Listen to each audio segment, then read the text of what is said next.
En solo 2 meses del 2025, 126 mujeres en Colombia han sido asesinadas por el simple hecho de ser mujeres. No son cifras, son vidas. ¿Sabías que muchas mujeres mueren por violencia de género, pero no todas las muertes son investigadas de la misma manera? Existen diferentes formas en las que se comete un feminicidio y cada una de ellas revela la profundidad de la violencia estructural contra las mujeres. De un momento a otro yo siento que me cogen de como de la espalda y me dan la vuelta.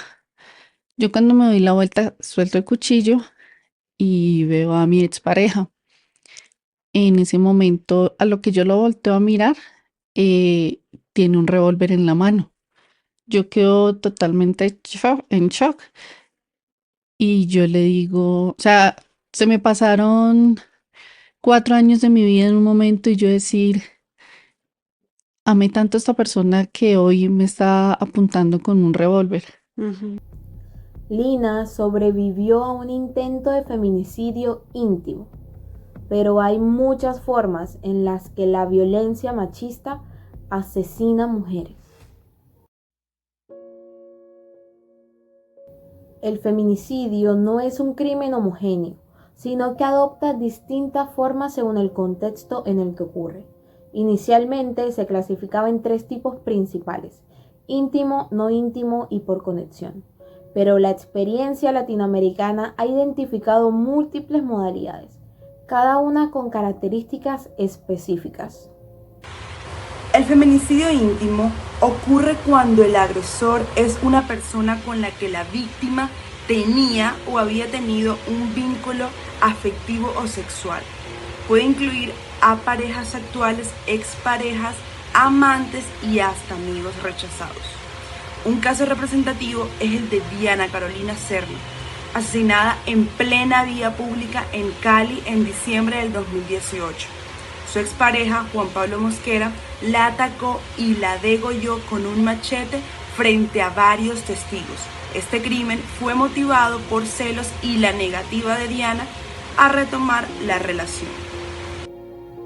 El feminicidio no íntimo ocurre cuando el agresor es un desconocido, sin ninguna relación previa con la víctima. Un ejemplo ocurrió en Bogotá, la noche del 10 de marzo del 2025, cuando una mujer fue interceptada en una calle desolada por un hombre desconocido, quien la llevó hasta un carro, donde la atacó fatalmente con 2 disparos. El feminicidio infantil afecta a niñas menores de 14 años y ocurre en un contexto de confianza, responsabilidad o poder de un adulto sobre ellas. Un caso emblemático es el de Juliana Zamboní, una niña de 7 años de origen indígena, quien en 2016 fue secuestrada, abusada y asesinada por Rafael Uribe Noguera, un arquitecto de familia adinerada de Bogotá. El feminicidio familiar es cometido por un familiar cercano, ya sea por consanguinidad, afinidad o adopción. Un caso ocurrió en Plato Magdalena, donde Ana María Madariaga García, de 23 años, fue apuñalada por su propio hermano durante una discusión, tras intentar que el hombre no robara elementos de su propia casa. El feminicidio por conexión ocurre cuando una mujer es asesinada en el mismo escenario donde el agresor atacaba a otra víctima. Un caso trágico fue el de Manuela Betancourt Vélez y Angie Paola Cruz Ariza, universitarias asesinadas en su residencia estudiantil en Bucaramanga. La tragedia ocurrió en la madrugada luego de compartir y consumir alcohol, cuando Argemiro Alberto Urrego discutió con su novia, una de las chicas, y en medio del altercado atacó con más de 20 puñaladas a ambas estudiantes, causándoles la muerte.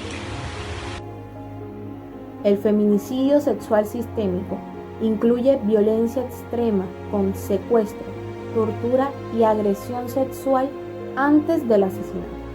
Un caso impactante es el de Rosa Elvira Celis, quien fue víctima de Javier Velasco Valenzuela, su compañero de clases, que la abusó sexualmente, la empaló y la dejó agonizando en el Parque Nacional de Bogotá. Aunque fue atendida, falleció 2 días después, en mayo del 2012. El feminicidio por prostitución u ocupaciones estigmatizadas afecta a mujeres que ejercen trabajos como la prostitución, el baile en clubes nocturnos o en servicios de masajes. Un ejemplo es el caso de Juliet Joana Álvarez Mejía, trabajadora sexual de 22 años, quien fue asesinada por Edwin Yesid Ardila, un ex policía que la llevó a su apartamento tras encontrarla en el Parque Centenario y luego cometió el crimen. El feminicidio por trata y tráfico ocurre dentro del contexto de explotación sexual o tráfico de personas. Un caso reciente es el de María Camila Díaz Grajales, una joven de 24 años que desapareció en México tras viajar desde Medellín en busca de una mejor oportunidad laboral. Su familia perdió contacto con ella el 26 de febrero del 2025 y teme que haya sido víctima de una red de trata de personas. El feminicidio transfóbico afecta a mujeres transgéneros o transexuales por razones de odio o rechazo a su identidad de género. Un caso representativo es el de Juliet Balsameda, asesinada el 30 de mayo de 2021 en el corregimiento de Pelaya, Costilla, Cesar. Un sujeto desconocido se le acercó en la vía pública y sin medir palabras le disparó 4 veces, causándole la muerte instantáneamente. El feminicidio lesbofóbico ocurre cuando una mujer lesbiana es asesinada por odio hacia su orientación sexual. Un caso conocido es el de Lidia Gamero, una mujer de 34 años, quien fue asesinada la noche del 22 de marzo del 2020 en Barranquilla. Su pareja, Miladis Martínez, también resultó gravemente herida tras el ataque de alias Manuelito, el presunto agresor, quien ingresó armado a la residencia de la pareja y abrió fuego contra ambas. El feminicidio por mutilación genética femenina es cuando una niña o mujer muere a consecuencia de esta práctica violenta. En Colombia, una niña indígena de la etnia Emberá Chamí falleció en el departamento de Risaralda tras ser sometida a una ablación, evidenciando la persistencia de esta práctica dentro de la comunidad. Para entender mejor el feminicidio, se han desarrollado modelos analíticos que contextualizan las violencias estructurales. Uno de ellos es el modelo ecológico feminista, que plantea que la violencia contra la mujer tiene múltiples causas y se estructura en 4 niveles. El nivel social se refiere a las creencias y representaciones culturales sobre los géneros que refuerzan estereotipos y prácticas patriarcales. En este nivel, la violencia se naturaliza como mecanismo de control masculino, que idealiza el amor romántico como forma de dominación y se asocia la masculinidad con la autoridad y la agresión. El nivel comunitario examina los factores estructurales en los espacios de convivencia. Esto incluye la pertenencia a grupos que validan la violencia como ejército de poder y el aislamiento de la mujer y la familia. El nivel relacional se centra en las organizaciones dentro de las relaciones cercanas, considerando cómo la estructura familiar y comunitaria perpetúa la dominancia de la figura femenina, incluida los términos económicos y la legitimación de la violencia, como forma de resolución de conflictos. En el nivel individual abarca factores personales de la víctima y el agresor, como antecedentes de violencia, baja autoestima, adicciones o aspectos personales y relacionales que pueden influir en la perpetuación de la violencia. En el caso de Rosa Elvira Celis, analizado desde el modelo ecológico feminista, muestran cómo distintos niveles influyeron en la violencia que sufrió. A nivel social, las creencias patriarcales en Colombia han normalizado la violencia de género, promoviendo estereotipos que refuerzan la dominación masculina. En el nivel comunitario, la falta de vigilancia en espacios públicos y la tolerancia hacia actitudes agresivas contribuyeron a la impunidad de los agresores. En el nivel relacional, la cercanía académica entre la víctima y el agresor facilitó el abuso al generar una falsa confianza. Y finalmente, en el nivel individual, los factores personales como la baja empatía y la internalización de normas influyeron en la conducta violencia del agresor. Otro modelo analítico es el ciclo de la violencia de la pareja, el cual describe cómo se desarrolla la violencia dentro de una relación de pareja y explica por qué muchas víctimas no logran salir de las dinámicas abusivas. Este modelo consta de 3 fases. La primera es el aumento de tensión, en la cual el agresor se vuelve irritable y controlador, mientras que la víctima busca resolver los problemas, pero luego opta por contrariarlo para evitar conflictos. En segundo lugar, ocurre la explosión violenta, donde se da la agresión física, psicológica o sexual de manera brutal. En este punto, la mujer entra en una indefensión aprendida que le impide reaccionar. La tercera fase es la luna de miel, en la cual el agresor muestra arrepentimiento, promete cambiar y brinda atención especial a la víctima, quien cree en la posibilidad de una transformación. Sin embargo, cuando el agresor se siente seguro y perdonado, la violencia vuelve a escalar. Este ciclo se repite hasta que la fase de la luna de miel desaparece y la violencia se vuelve cada vez más frecuente, pudiendo conllevar al sometimiento físico y psicológico de las víctimas, al aislamiento social y en muchos casos a la muerte. Para entender verdaderamente lo que significa estar dentro de una relación violenta, es crucial escuchar las voces de quienes lo han vivido. A continuación, Carolina Parra comparte su testimonio sobre lo que significa sobrevivir al abuso. Tengo 30 años y sufrí violencia verbal, física, psicológica y económica de parte de mi expareja, el papá de mis 2 hijos. Esta violencia la sufrí por 10 años y hace unos meses, 7 meses, que ya pude superar un montón de cosas. Yo creo que cuando uno está inmerso en eso no hay palabras, como que no tenés razón de lo que está pasando. Yo cuando él me pegaba, después de un tiempo dije, no está bien, y seguía aguantando. Bueno, va a cambiar. Después como que lo hace normal que te pegue, que te insulte, que te dé una cachetada, que te escupa, es todo normal.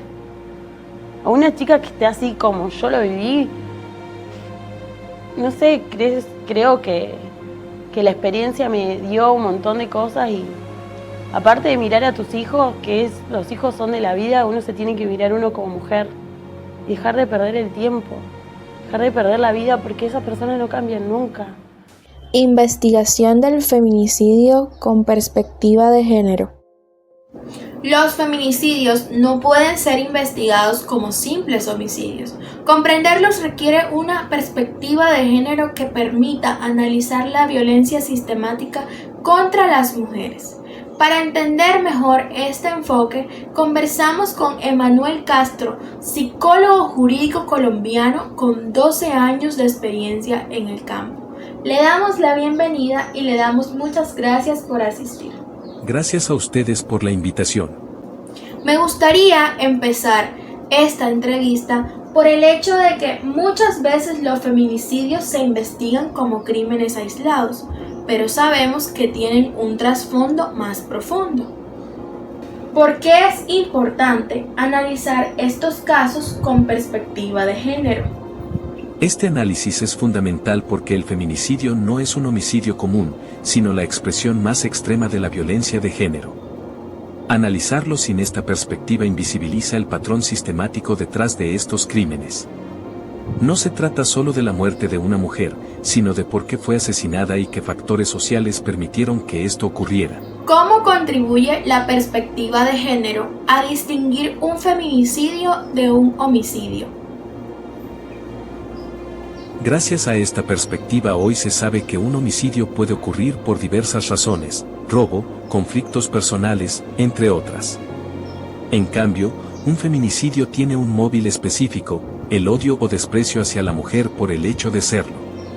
Se caracteriza por agresiones previas, violencia sexual, tortura o actos simbólicos que refuerzan el poder del agresor sobre la víctima. Otro problema en estos casos es la revictimización de las mujeres. ¿Cómo se puede evitar esto en la investigación forense? Hay que dejar claro que la revictimización ocurre cuando se culpa a la víctima o se juzga su conducta en lugar de enfocarse en el agresor. En una investigación con perspectiva de género, se evita hacer preguntas que sugieran que la mujer provocó el crimen. También se analizan los antecedentes de violencia y la relación de poder entre víctima y agresor para comprender el contexto del feminicidio. Entonces, ¿cómo se reflejan los factores en un análisis médico-forense?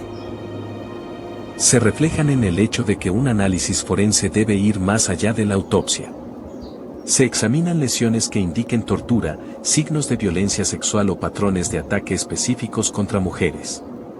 Además, se investiga el perfil del agresor y su justificación del crimen, porque muchas veces estos delitos se cometen bajo la idea de que la mujer desafió los roles tradicionales. Muchas gracias, doctor Emanuel. Es un hecho que los feminicidios no pueden seguir siendo investigados con las mismas herramientas que cualquier otro crimen.